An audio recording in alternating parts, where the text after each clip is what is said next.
Gaza Israel Battleground से इस वक्त की ब्रेकिंग न्यूज आपको बता दें। इजराइल की तरफ से किए गए हवाई हमले में दक्षिणी गाजा में 26 लोगों की मौत की खबर आई है, जबकि कई लोग घायल बताए जा रहे हैं। फिलिस्तीन की न्यूज एजेंसी वफा के मुताबिक देर रात इजराइल की सेना ने दक्षिणी गाजा में खान यूनिस में इमारतों को निशाना बनाकर एक एयर स्ट्राइक की। ये बड़ी अपडेट आपको बताएं, नॉर्थ गाजा में एयर स्ट्राइक के साथ साथ अब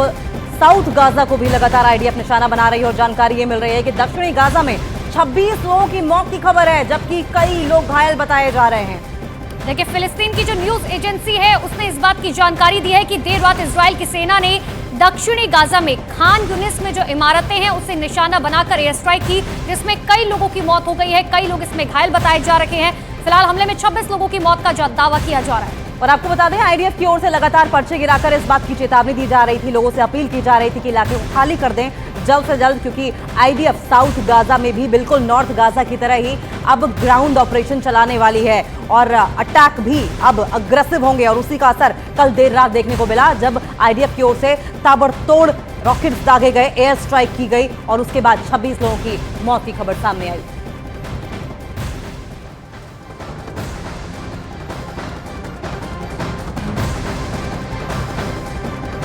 तो गाजा में लगातार इजराइल की तरफ से उन गुनहगारों की तलाश करके उन्हें मौत की नींद सुलाने में जुटी है जिन्होंने 7 अक्टूबर को इजराइल पर हमला करने की गुस्ताखी की थी और जिन्होंने उस हमले की साजिश रची थी। लेकिन अगर इजराइल के साथ पश्चिमी देश और यूरोप खड़े हैं तो हमास के समर्थन करने वाले कई देश हैं जो इजराइल पर हमले को भी अंजाम दे रहे हैं। लेकिन इन सब के बीच में एक बार फिर से इजराइल ने साफ कर दिया है कि जो हमास का साथ देने के लिए इजराइल को निशाना बना रहे हैं वो अंजाम भुगतने के लिए तैयार रहे।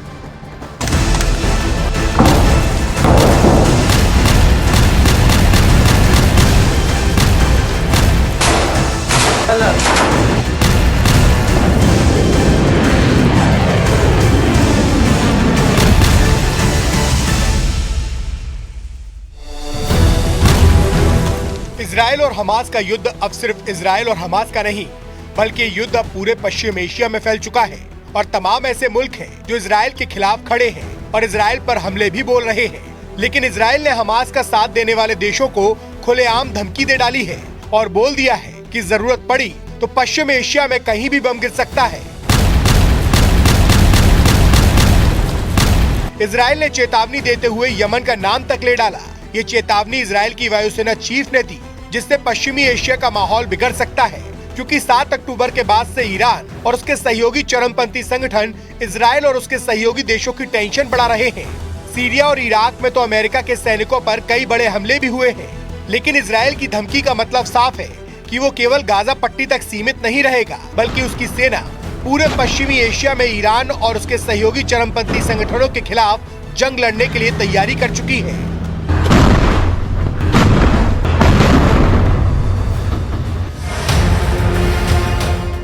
इजराइल ने साफ संकेत दे दिया है कि इजराइल ना तो जंग के बीच में किसी भी सीज फायर के लिए रुकेगा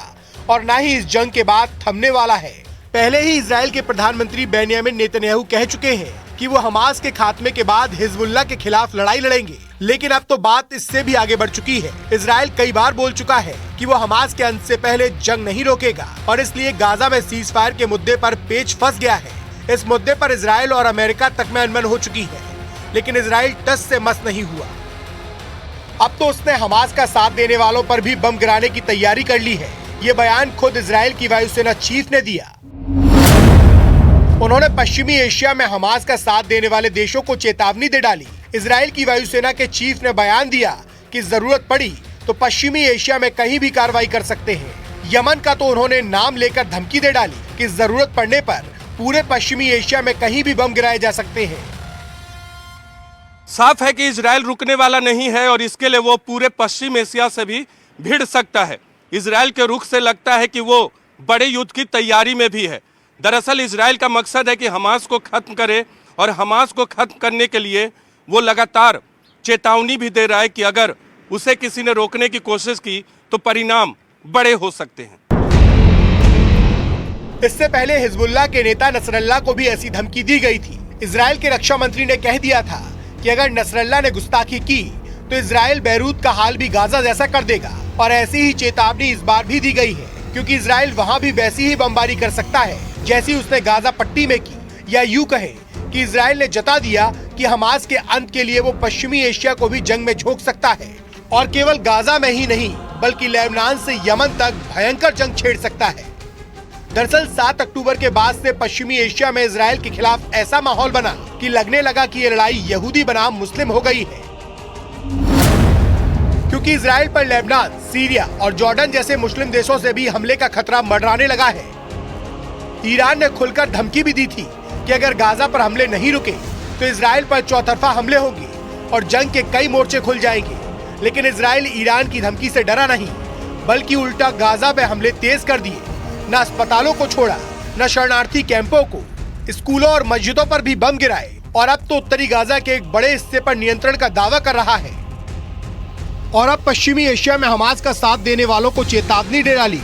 और लगने लगा कि इजराइल पश्चिमी एशिया को जंग की आग में झोंकने की तैयारी में है, क्योंकि वो भड़का हुआ है और डंके की चोट पर ऐलान कर चुका है कि हमास के अंत के पहले वो किसी की नहीं सुनेगा और हर उस देश या संगठन से भिड़ जाएगा जो हमास का साथ दे रहे हैं, क्योंकि इजराइल की वायुसेना के चीफ ने बयान दिया कि वो यमन पर भी हमला कर सकते हैं। पिछले कुछ हफ्तों से यमन से इजराइल पर मिसाइलें दागी जा रही हैं।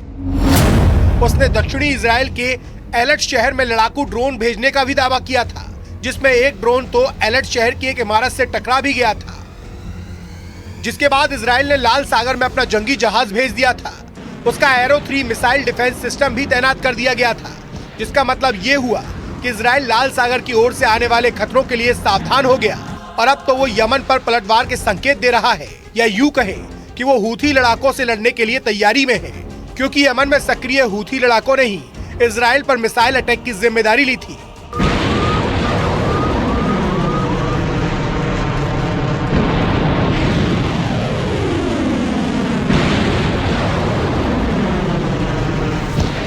इन हमलों के बाद इजराइल ने भी उन्हें सबक सिखाने का मन बना लिया, क्योंकि हूथी विद्रोही हमास के साथ खड़े हैं। उन्होंने इजराइल को गाजा में हमले न रोकने पर मिसाइल अटैक तेज करने की धमकी भी दी थी और इसलिए इजराइल ने खुलकर चेतावनी दी कि यमन पर बमबारी कर सकता है।